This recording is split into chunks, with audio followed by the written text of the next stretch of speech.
Certo. Então, então você havia perguntado que o Sinédrio... Eles já estavam brigando antes. Já estavam debatendo, né? Brigando no sentido retórico. Então, certo. Os rabinos. Entendi. Então você está perguntando, então quer dizer, já havia discussão. Já havia conflito, né? No sentido de que cada um tinha uma opinião. Só que existe uma diferença que é muito grande. Em que sentido? Que não havia uma discussão, era só no sentido teórico, só no sentido que cada um tinha uma opinião, mas depois que foi, aí o Sinédrio iria dizer, essa é a opinião correta, essa é a opinião que vamos legislar, e agora ninguém poderia fazer diferente. Mesmo o rabino que estava discutindo no próprio Sinédrio, e ele era de uma opinião diferente, uma vez que foi legislado dessa maneira seguindo essa lei da maioria, que a Torá vai atrás da maioria, então 35 contra 36, então agora todos têm que seguir esta lei. Quer dizer, mesmo aquele rabino que estava discutindo, ele na verdade na prática vai seguir a lei. Nossa, que interessante. Vai seguir a lei do Sinédrio. Senão ele é considerado Zaken Mamre. Sabe o que é Zaken Mamre? Uhum. É justamente aquele rabino que vai fazer contra o Sinédrio. Zaken Mamre é uma lei da Torá que é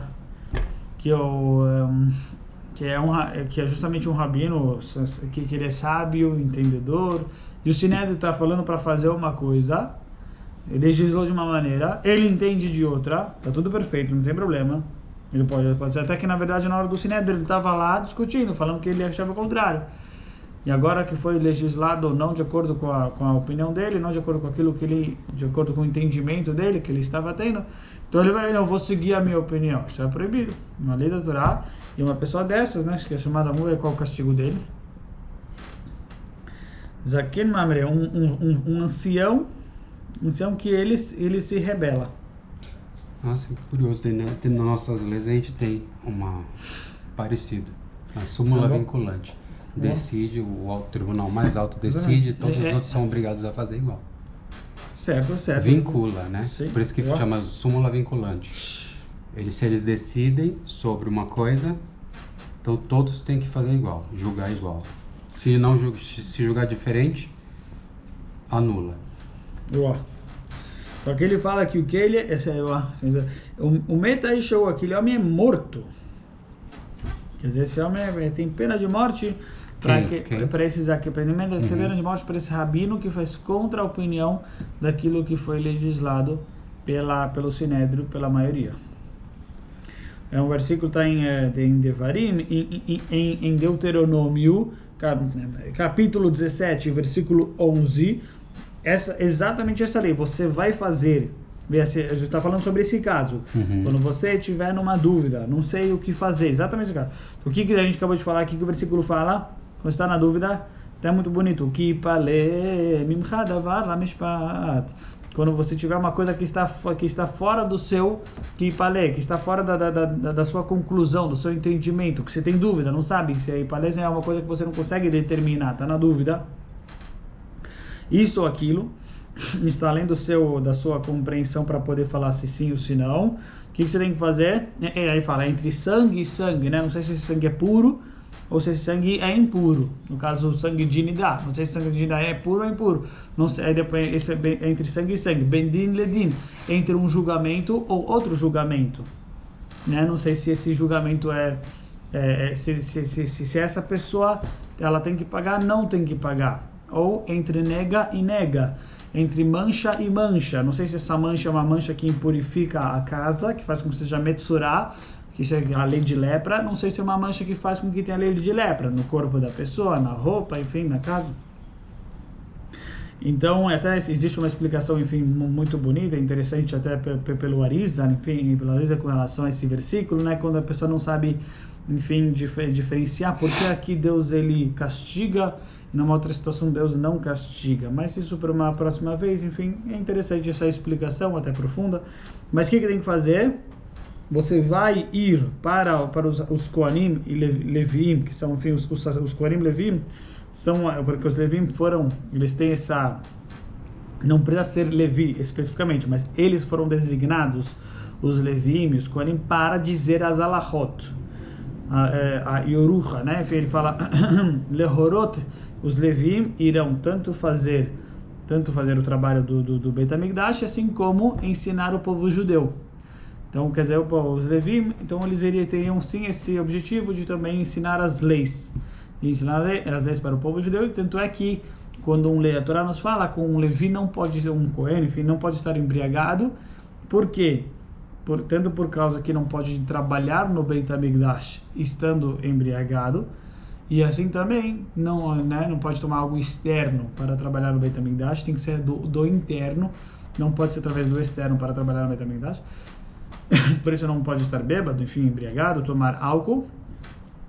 Se a pessoa tomou uma certa quantidade de álcool, 86 ml, o Revit, já não pode trabalhar no Beit HaMikdash, e assim também não pode falar leis, não pode legislar leis, não pode discutir leis.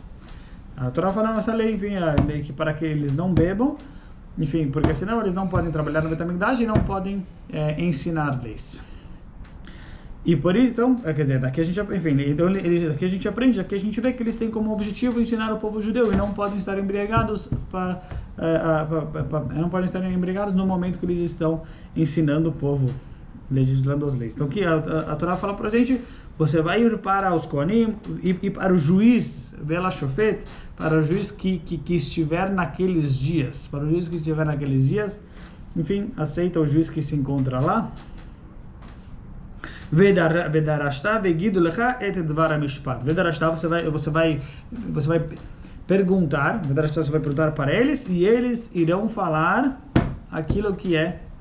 Eles irão falar qual é a resolução, qual é o veredito do julgamento, qual é o veredito daquela discussão, qual é o mishpat, qual é a lei. Eles irão dizer qual é a lei e não dizer qual é o veredito. E a Torá fala, é até interessante isso aqui, na verdade, esse é o versículo também que nos ensina que a gente, a famosa discussão que existe entre os Baitusim, os Baitusim que eram, e os saduceus. Os saduceus não aceitavam a palavra de nossos sábios, porque eles falavam que nossos sábios estão interpretando a Torá e estão tirando a Torá da sua vamos falar assim, da sua lei pura. Então, quem deu o direito para os nossos sábios de estabelecer essas leis, de ter essas interpretações, de dizer e interpretar isso desta forma, dessa maneira? Esse é o versículo que confirma, de acordo com o judaísmo rabínico, confirma esse tipo de procedimento. Que procede, é permitido fazer isso que nossos sábios fazem, que eles interpretam a Torá da maneira que eles entendem, e nós temos que seguir os rabinos também. Quer dizer, Deus dá um poder para os rabinos legislarem de acordo com o entendimento deles. É justamente esse versículo que a gente entende dessa maneira, que a Shem está falando. Você vai perguntar para eles e de acordo com aquilo que eles te falarem, você irá fazer. Uhum. Então, a Torá, ela está dando, como se fala, dando poder. Dando permissão, né? Dando poder, dando permissão, concedendo essa, acho que tem uma palavra específica, não no direito. Enfim, quando você dá para a pessoa, enfim, Deus está falando, vocês podem, enfim, decidir as leis da Torá, por assim dizer. E, obviamente, às vezes isso envolve, às vezes, uma interpretação que foge daquilo que seria o entendimento comum da Torá. Ou como o Talmud discute, né, no Tratado de Evamot, se nossos sábios poderiam estabelecer uma lei que ela vai em contra uma lei da Torá, em uma certa situação específica, que é a necessidade. Em geral, se fala que pode, a Gemara traz uma discussão, tem um rabino que fala, Reish Lakish, que pode, e até mesmo em qualquer situação, enfim, até mesmo numa situação que envolve você fazer uma ação proibida pela Torá, uma ação ativa proibida pela Torá, nós sábios teriam essa permissão de estabelecer uma lei deles que envolveria uma situação dessas, obviamente, numa situação específica. Uhum. Na prática, Allah não é como ele. A prática Allah é que nós sábios não têm esse direito, que assim nós sábios interpretam, nós sábios não têm esse direito de fazer uma coisa que vai envolver uma proibição ativa da Torá, mas tem o direito de fazer uma coisa que vai envolver uma proibição passiva, não sei o que é proibir, deixar de fazer uma coisa que a Torá fala para fazer, já que a gente vai numa situação que a gente vai estar cumprindo uma lei rabínica. Cumprir uma lei rabínica que ela vai envolver nós deixarmos de fazer uma mitzvah. Então, não cumprirmos a Torá de maneira passiva. Não cumprir a Torá de maneira ativa, isso nós sábios não tem força. Mas nós sábios tem força de fazer uma coisa que vai envolver não cumprir a Torá de maneira passiva, que a gente não vai cumprir a mitzvah, não que a gente vai fazer uma ação de haverá. Esse é o caso, né? Por exemplo, em relação ao shofar, quando cai no shofar, lá, quando cai no Shabbat. Shofar é uma mitzvah de tocar, mesmo no Shabbat. Nós sábios proibiram tocar no Shabbat. Por causa de uma suspeita, enfim. Eles tinham medo que a pessoa iria vir a carregar. Né? Principalmente antigamente, a pessoa ia querer saber como se toca, enfim, acabar carregando. Nós sábios proibiram então de tocar shofar no Shabbat, por causa de uma suspeita. Só que eles consertaram uma questão que a pessoa não ia vir a carregar, mas estão fazendo para isso você não vai tocar shofar no Shabbat. Mas aí não tocar shofar no Shabbat, não carregar, não pegar o lulav no Sukkot, isso é no Sukkot que cai no Shabbat. Isso é na verdade está deixando de cumprir uma missão da Torá, porque pela Torá tem que cumprir lulav e etrog no Shabbat, em Sukkot, e assim também shofar em Rosh Hashanah, que é em Shabbat. Então, mas nós sábios têm esse poder. Então, isso a gente aprende, na verdade, disso daqui.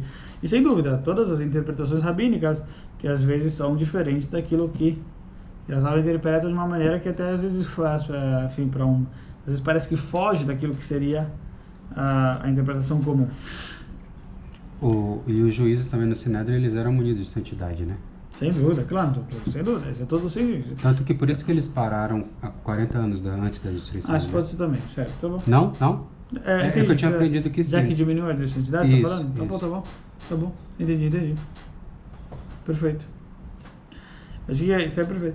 Mas então, sem dúvida, na verdade, a gente já crê que eles são tão santos para aí. Por isso aquilo que eles falam tem essa inspiração divina. É porque tem uma confusão, né? Que algumas pessoas fazem com relação aos dias de hoje. Certo. A inaplicabilidade nos dias de hoje. Só que naquele período, como a gente já estudou em outros shiurs, né? Que naquele período, como eles eram munidos de santidade e tinha, né, uma certeza maior daquilo, era até um privilégio. Sim. Poupar de um banimento digamos, um banimento da alma do indivíduo através da pena de morte, para que ele pudesse recomeçar, do que a aplicação de uma pena mais pesada. Então, não tem como pensar no Sinédrio sem ter essa santidade, né? Certo, que eles claro. eram munidos para aplicar as leis, porque havia certeza absoluta. Não tem como fazer uma analogia pura e certo. Pensar nos dias de hoje, no tribunal comum de hoje, ou nas coisas comuns de hoje, porque está totalmente diferente. É como a gente estuda, né, na própria sinagoga, que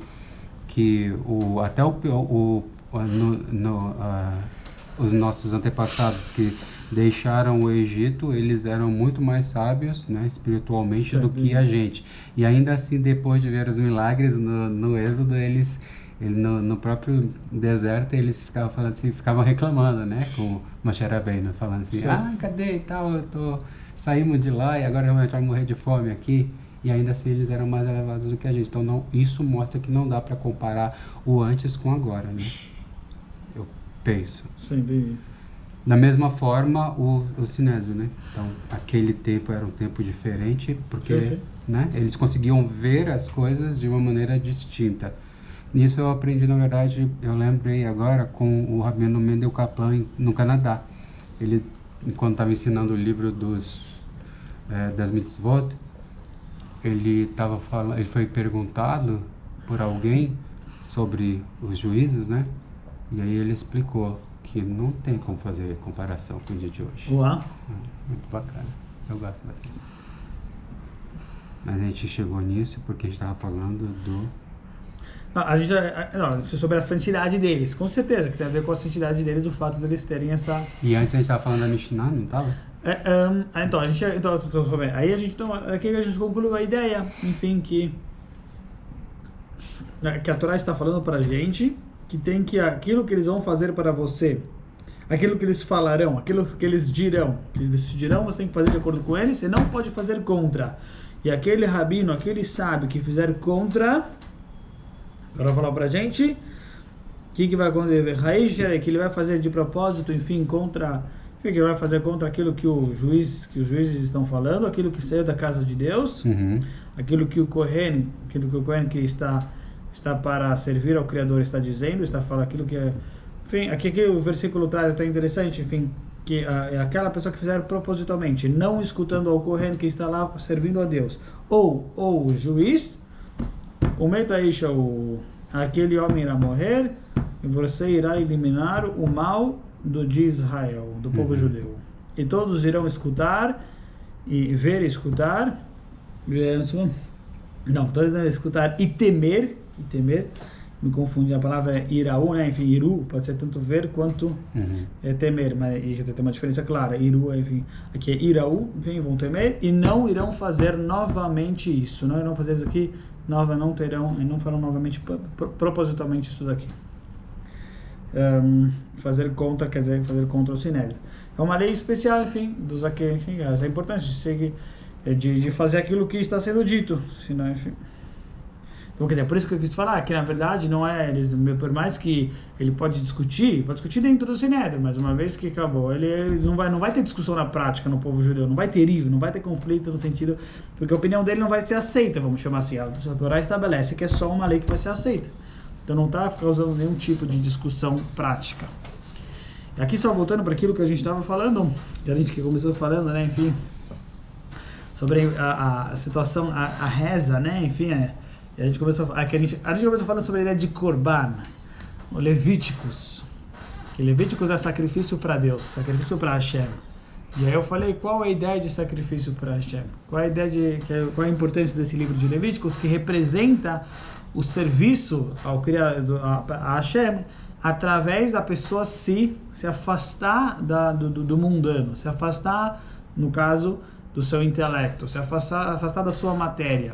Ela sai disso, ela entra, na verdade, ela entra numa êxtase, ela entra num transe. Sem dúvida que existe também o lado, em tudo a gente fala, né, que em cada um tem uma vantagem. Aqui o lado talvez negativo, de uma certa maneira, né, enfim, é interessante, é o lado positivo que ao mesmo tempo, por outro lado, tem é algo que acaba também, que não tem uma certa vantagem. É uma vantagem que ela também acaba tendo uma não vantagem.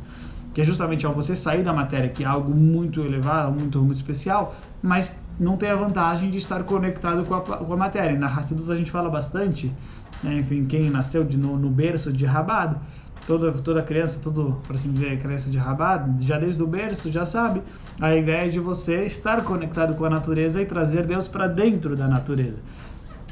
Então seria uma desvantagem você sair da natureza. Mas aqui no caso, essa é o tema. Mas sem dúvida que tem sim uma vantagem também. É um trabalho, é um serviço a Deus, o serviço de Korban, que está justamente nesse livro de Levíticos. E você servir a Deus saindo da natureza, quer dizer, você conseguindo se elevar, saindo e se entregando para Hashem. Por isso esse livro de Levíticos é considerado o livro mais elevado, no sentido elevado, mais de elevação da pessoa, que a pessoa ela se eleva mais, que ela sai mais da matéria e ela se entrega para Hashem. Sem trazido nos livros, podia ver a expressão exata, enfim, mas esse lado especial que tem no livro tem no livro de Vaikra, que é o nível quando Hashem chama a pessoa, a pessoa ela se eleva, a pessoa tem essa elevação, que nem o sacrifício. A palavra Korban significa aproximar-se. A palavra Korban significa lekarev, aproximar-se. A pessoa se aproxima de Hashem. Ela sobe, ela é interessante.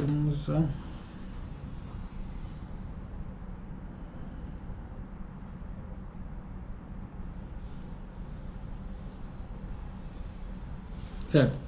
E aqui então ele está falando para a gente que a gente conectou com essa ideia que tinham esses rabinos, os Hassidim Arishonim, os primeiros Hassidim, enfim, pessoas santas que viviam na época da Mishnah, na época do Talmud. Quanto tempo eles dedicavam para a reza? 9 horas por dia, mas eles não tinham problema que isso iria fazer com que isso anulava, por assim dizer, o tempo de estudo deles. Bitul Torah é chamado, anular o tempo de estudo de Torah, que é algo muito, enfim, Bitul Torah é algo muito forte, muito pesado, tem que usar Torah. Então, 9 horas rezando, o que acontece com o estudo?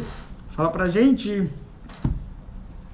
que na verdade na hora da reza, né, que ficavam 9 horas rezando, eles se elevavam, entravam num estado de êxtase e transe, enfim, como ele falou pra gente, dveikut, ahavá, azá, um amor muito forte, uma conexão muito verdadeira, até chegar enfim, se afastar totalmente da matéria, enfim, de tudo aquilo que é a conexão que nós temos, o consciente, o nosso intelecto. E ele fala uma coisa muito bonita, o mitzvah da dveikuta amitit, e essa mitzvah da pessoa se conectar de verdade, quer dizer, a pessoa se conectar com tudo. Mitzvah da dveikuta amitit, a mitzvah da pessoa ela se conectar com se conectar ao máximo, se ter uma conexão, uma êxtase assim, verdadeira, conexão 100% verdadeira com Hashem, beirá, ve'ahavá, com temor e amor, higdolá, mitzvat Talmud Torah vekodemet eileha. Essa mitzvah, ela está acima da mitzvah do estudo da Torá e precede. Além, ela está acima da mitzvah do estudo da Torá e precede a mitzvah do estudo da Torá. Como está escrito, o começo da sabedoria é o temor a Deus, o temor aos céus. Então, uma frase muito bonita, enfim, muito forte, que a mitzvah de se conectar com a mitzvah de conexão verdadeira com o Criador, a pessoa se conecta com tudo, né? Isso vem antes da mitzvah do estudo da Torá e precede essa mitzvah, certo? Isso é maior, maior e precede a mitzvah do estudo da Torá. Quer dizer, muito forte é muito bonito, né? Enfim, e por isso seria o livro de coro de Levíticos, que a pessoa se conectar de uma forma muito verdadeira, a tal ponto que a gente está falando que esse tipo de conexão que faziam esses rabinos, e por isso eles não se preocupavam com o estudo da Torá. Por que não se preocupavam com o estudo da Torá? Porque a conexão com Hashem, nesse nível, ela precede, é maior do que o próprio estudo. O nível de ligação com Hashem. E aí, certo? E aí, sem dúvida, que Hashem abençoa também o estudo da pessoa. A Gemara fala isso, enfim, já que eles se dedicavam